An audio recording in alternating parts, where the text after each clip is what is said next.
ఓం నమ శివాయ. అందరికీ కార్తీక పౌర్ణమి శుభాకాంక్షలు. ఈరోజు కార్తీక పౌర్ణమి పురాణ కథ గురించి తెలుసుకుందాం. పూర్వం శివభక్తులైన ఒక బ్రాహ్మణ దంపతులు ఉండేవారట. వారికి చాలా కాలం నుండి సంతానం లేదట. కొద్ది రోజుల తర్వాత శివుని వరంతో ఒక పుత్రుడు జన్మిస్తాడట. వారు ఆ బిడ్డను చాలా గారాబంగా చూసుకుంటూ ఉంటారట. ఆ పిల్లవాడికి యుక్త వయసు రాగానే ఒక అందమైన అమ్మాయిని చూసి పెళ్లి చేశారట. ఈ అమ్మాయి అంత గుణవంతురాలు కాదట. ఒకరోజు భర్త పూజారిగా ఉన్న గుడిలోనే ఆమె ప్రియుడిని కలవాలని తలచి శివాలయం గర్భగుడిలోకి రమ్మని పిలుస్తుందట. అది విన్న భర్త వారిని చంపదలిచి అక్కడ వేచి చూస్తున్నాడట. ఇంతలో ఇద్దరు రానే వచ్చారు.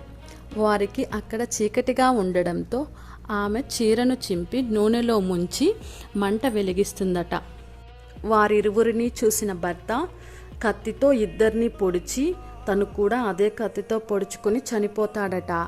ఇప్పుడు ఆమె ప్రియుడి కోసం శివదూతలు, బ్రాహ్మణుని కోసం యమదూతలు వచ్చారట.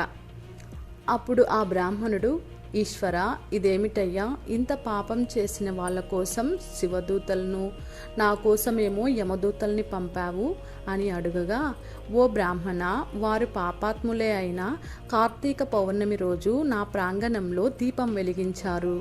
దానికి వారు చేసిన పాపం పరిహారమయ్యింది అని బదిలిస్తాడట. కనుక కార్తీక పౌర్ణమి నాడు శివాలయ ప్రాంగణంలో దీపం వెలిగించిన వారికి అంతటి పుణ్యం కలుగుతుంది. ఓం నమ శివాయ.